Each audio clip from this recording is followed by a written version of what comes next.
Wir haben jetzt hier den höchsten Punkt erreicht mit dem Nummer 9 vom Gletscherlehrpfad.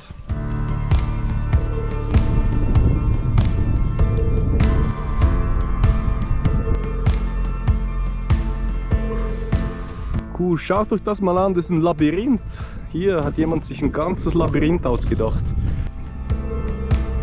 Wird steinig, geröllig und vor allem tief.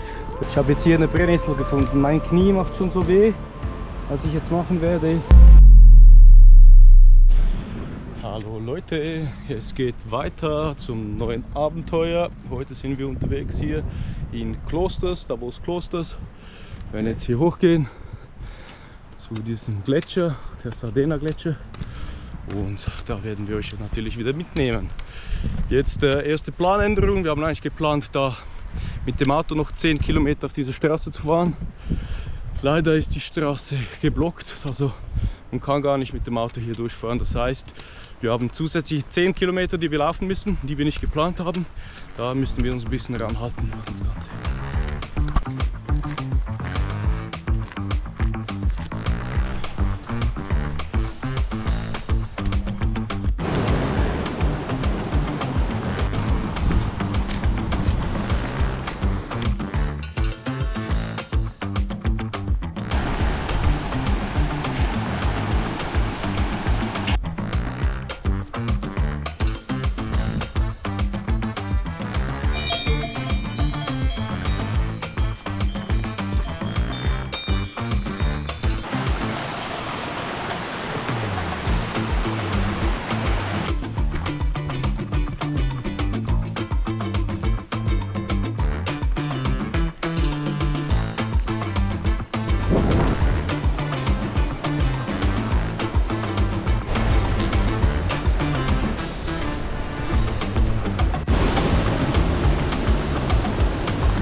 Sind es noch ungefähr 2,5 Kilometer bis zur ersten Alp, Alp Sardena, und von dort soll, das ist die Mittelstation oder die Mitte der Strecke, und danach werden wir hochgehen zur Silvareta Hütte, die beim Silvareta Gletscher oben hängt.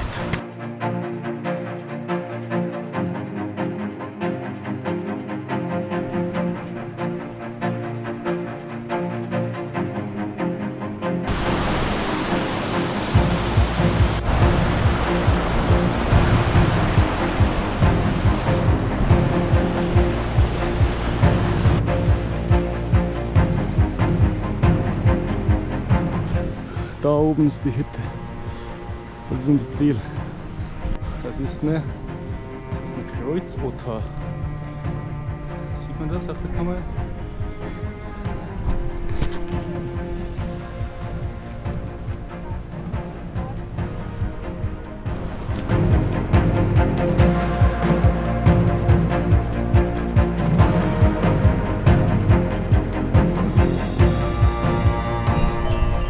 Kälbchen auf der Weide. Ja, ich habe erst laufen gelernt. Ja.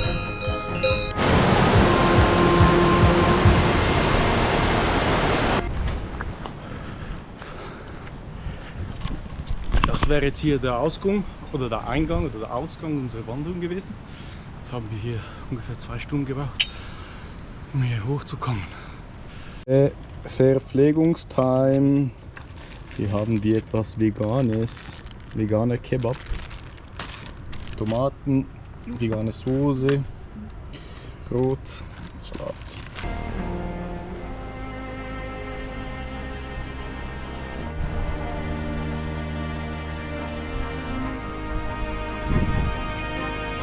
Jetzt geht's weiter Jetzt sind es noch 2 Stunden bis zur Silvaretta-Hütte. Jetzt haben wir hier jetzt etwas gegessen, Wasser nochmals aufgefüllt, Energie getankt und jetzt geht es mit vollen Bäuchen weiter. Motivation ist wieder hoch. 2 Stunden müssen wir, wie viele Höhenmeter sind das? Ungefähr 800 Höhenmeter machen. Und unser Ziel liegt da zwischen diesen 2 Buchten hier.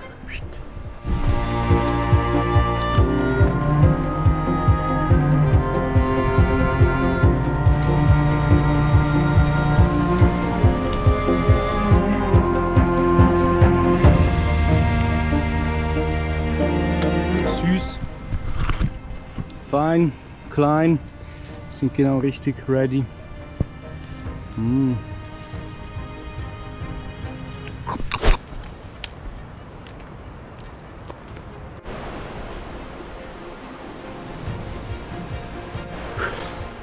So, der Aufstieg ist schweißtreibend und da waren wir da bei der Hütte, hat meine Schwester gemeint, ja, wir können doch da ganz ruhig und locker rauf.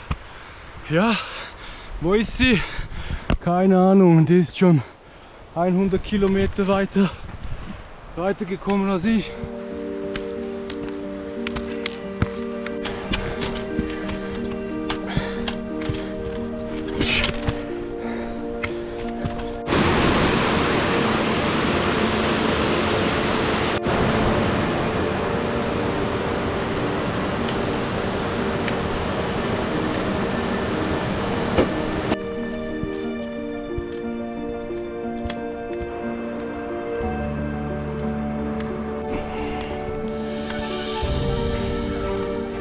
Sind jetzt hier, keine Ahnung wie weit wir gelaufen sind, vielleicht jetzt ungefähr 40 Minuten oder so. Jetzt sind wir, glaube ich, fast in der Hälfte. Jetzt brauchen wir ein bisschen Wasser. Der Ausblick sieht so aus.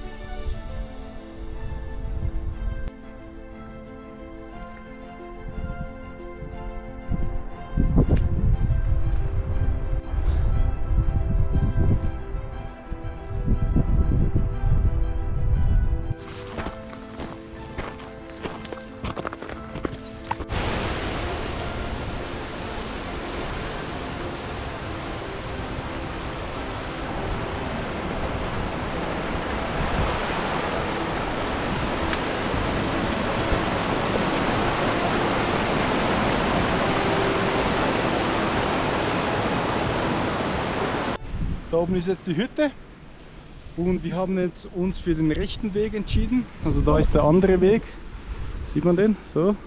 Da unten war die Kreuzung und da hat es 2 Pfeile, also diesen Weg hier, den haben sie als schwer bezeichnet und jetzt den wir gemacht haben, haben sie als easy bezeichnet.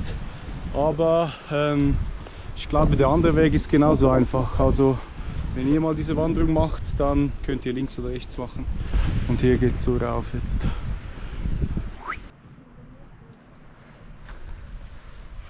Da oben ist die Hütte.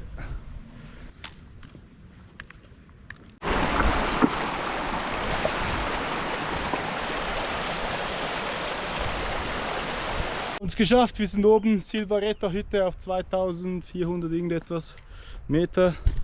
Hier, das ist noch unser Ausblick.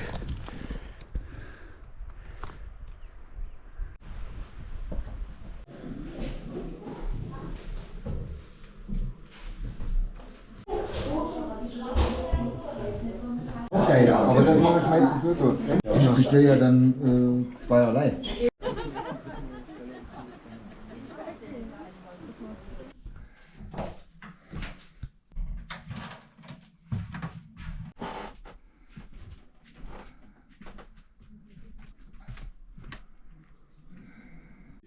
Das ist ein 5er-Schlafzimmer. Ich schlafe hier oben. Hat hier noch so einen Vorhang, den man zuziehen kann. Da haben wir seine Privatsphäre. Hier hat jeder seine Decke. Und hier hat jeder seinen Platz, um sein Zeugs reinzutun. Was man braucht, kann man da noch eine Decke nehmen. Fluchtweg. Und hier drin hat es noch eine Strickleiter. Im schlimmsten Fall kann man dann die hier oben anmachen und dann aus dem Fenster raus. Guten Morgen, 7 Uhr. Das ist das Frühstück, das wir hier erhalten haben. 2 Butter, 2 Käse, ein bisschen Konfitüre, Brot und guter alter Schweizer Haferschleim. Kaffee und ein frisch gepresster Multivitaminsaft. Guten Morgen zum zweiten. Wir sind wieder in Bewegung. Machen jetzt uns auf zum Gletscherlehrpfad. Der sollte ungefähr 1,5 Stunden dauern, um den zu machen. Da hinten ist noch die Hütte, in der wir übernachtet haben. Das war jetzt mein erstes Hüttenerlebnis. War eigentlich ganz cool. Dann noch neue Leute kennengelernt. Das Essen war auch nicht schlecht. Die Dusche war kalt. So kalt. 2 Stutz, 2 Franken für 1 Minute warm duschen. Ich habe noch nie so schnell in meinem Leben geduscht wie gestern. Das Zimmer war auch okay. Die Betten waren okay. Es war alles okay. Aber das Erlebnis ist schon anders, wenn du zeltest in den Bergen.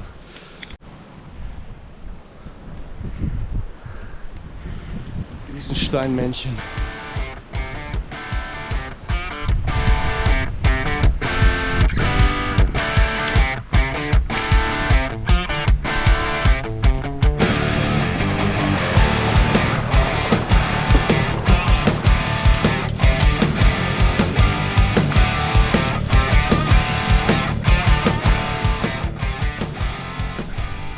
Wir sind jetzt beim ersten Punkt des Gletscherlehrpfads angekommen. Das ist jetzt der erste Punkt und wir werden jetzt hier hochgehen zum zweiten, dritten Punkt. Das ist momentan der Ausblick und bis hierhin war der Gletscher 1850.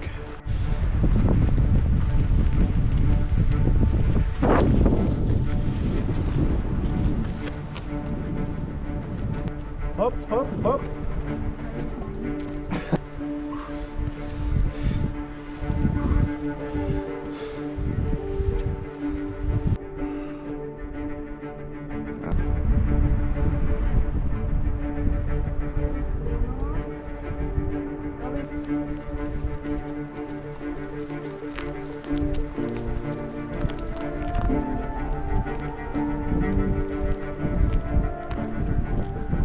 Wir sind jetzt hier auf dem Grat angekommen, beim Gletscherpfad. Leider haben wir Gegenlicht. Ist super Ausblick hier. Es hat so 3, 4 kleine Tümpel oder Seen. Ja, jetzt, genau, sorry wegen dem Bild. Da hinten ist der Gletscher, wo mein kleiner Finger, wo der Stinky ist.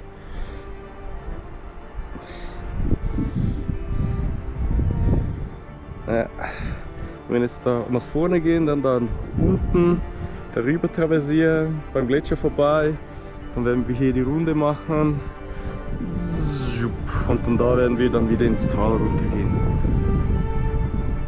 Da ist die Hütte, haben wir übernachtet und von da ganz da hinten sind wir gestern gekommen. Wir haben jetzt den zweiten Punkt vom Gletscherlehrpfad hinter uns gelassen. War das schon, weil ich erzählt?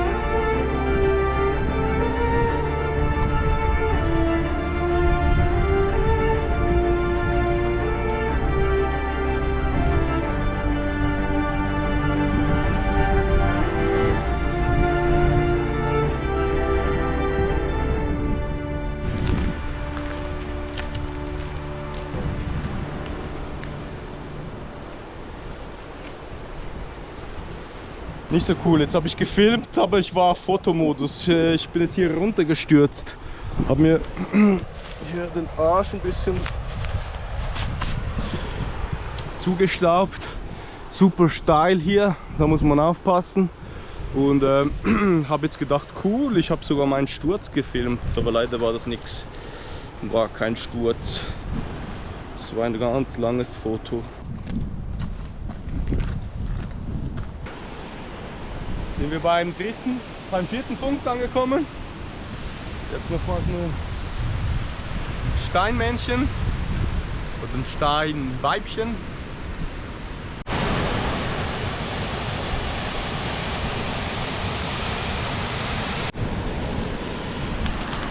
Bis zu diesem Punkt war 1882 noch der Gletscher. Der ist jetzt aber da hinten, ungefähr 500 Meter weiter hinten.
Oder 7. Platz vom Gletscherlehrpfad hinter uns gelassen.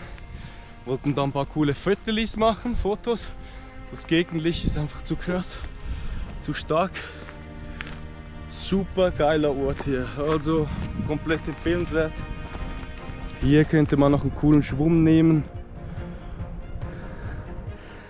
Und der Gletscher ist da oben.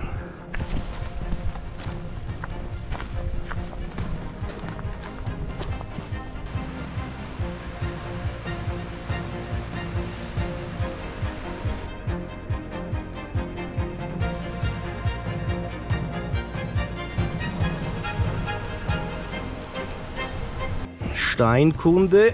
Schauen wir mal, was für Steine wir hier haben. Also rötlich.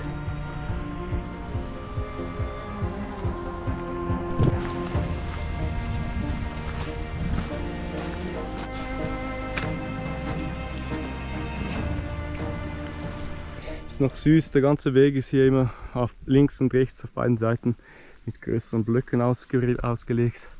Also es ist komplett easy, dem Weg zu folgen.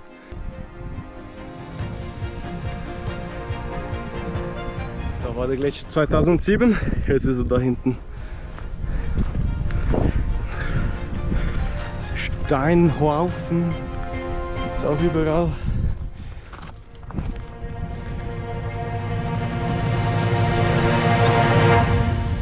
Nice Ausblick. Jetzt sind wir hier beim Punkt 8.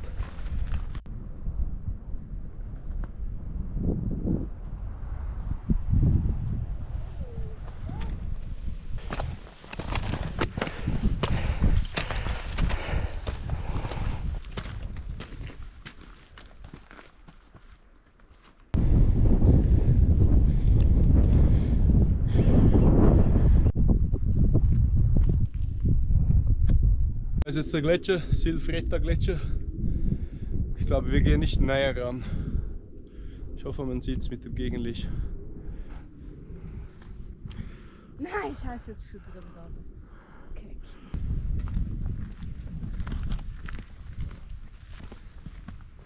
Wir haben jetzt hier den höchsten Punkt erreicht mit der Nummer 9 vom Gletscherlehrpfad. Hinten ist noch der Gletscher. Und wir werden, ich erkläre es noch mal kurz, von da hinten sind wir gekommen, da sind wir da über diesen Fels runter, dann da hoch, dann sind wir jetzt hier alles hier hoch. Von hier sind wir dann gekommen und jetzt werden wir uns wieder nach unten bewegen.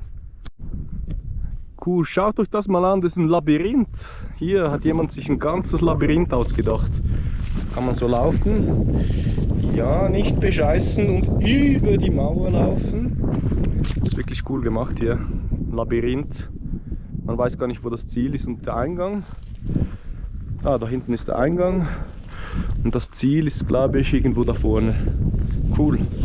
Kreativität muss man haben, ja, ein paar Steine und schon ein bisschen Fantasie und schon hat man ein Labyrinth. Ist cool, ja?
ist jetzt der Ausgang des Gletscherlehrpfads.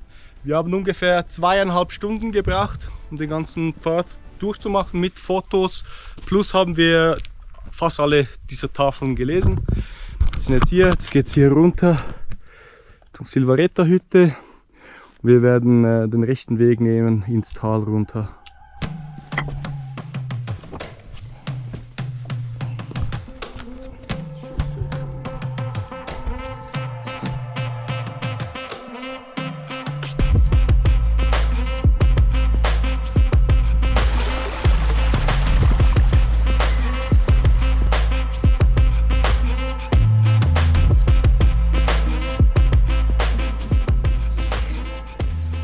Murmelibau.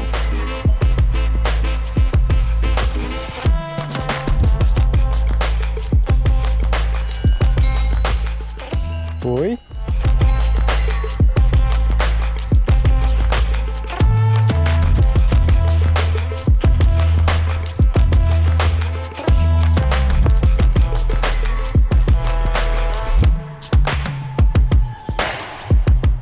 Bei so einem Felsvorsprung werden jetzt hier etwas essen, kurz eine Verschnaufpause machen, Wasser auffrischen, also Wasser trinken. Und dann ist unser Ziel da unten, da ist die Sardasca.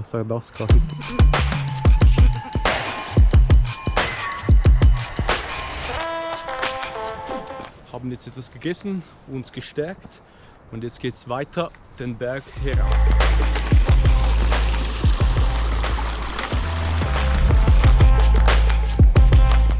Heidelbeeren. Wir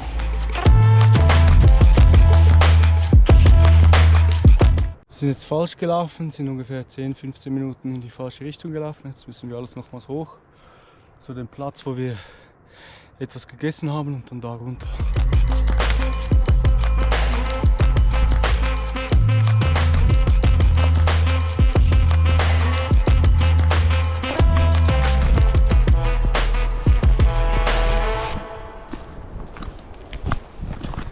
Hat sich hier zu einer echten Kletterpartie entwickelt. Hier der Weg ist komplett steinig, geröllig und vor allem tief. Der Weg ist tief, da geht man mit den Füßen fast bis zu den Knien ein. Schaut euch das an, es ist voller Blaubeeren hier. So weit das Auge reicht, voller Blaubeeren. Der ganze Hang hier bis unten, das sind alles Blaubeeren. Die Blaubeeren sind ein bisschen, ist nicht so süß, aber man schmeckt die Vitamine raus.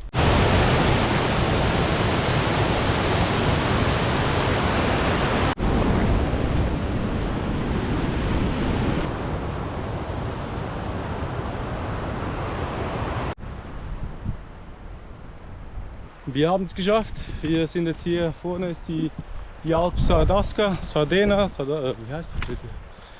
Diese Alp.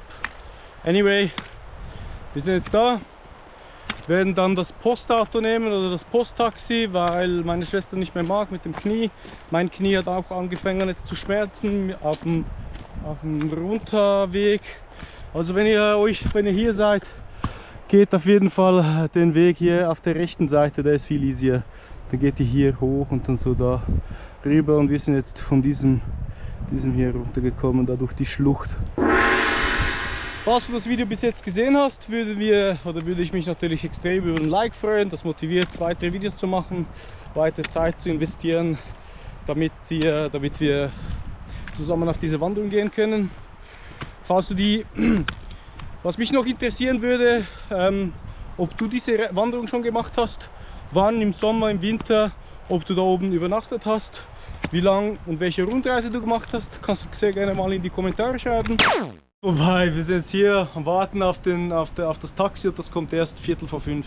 Das heißt, wir werden nochmals 10 Kilometer laufen und bis zum Parkplatz.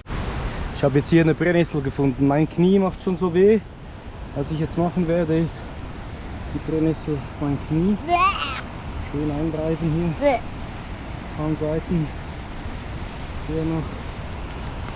Ja, okay. Die Brennnessel. Oh, da unten. Oh, weh, ja, voll. Der macht weh hier. So.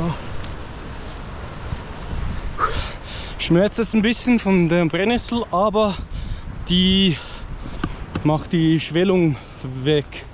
Also schwelltechnisch spüre ich nicht mehr. Jetzt macht es nur noch Brennnesselgesürele.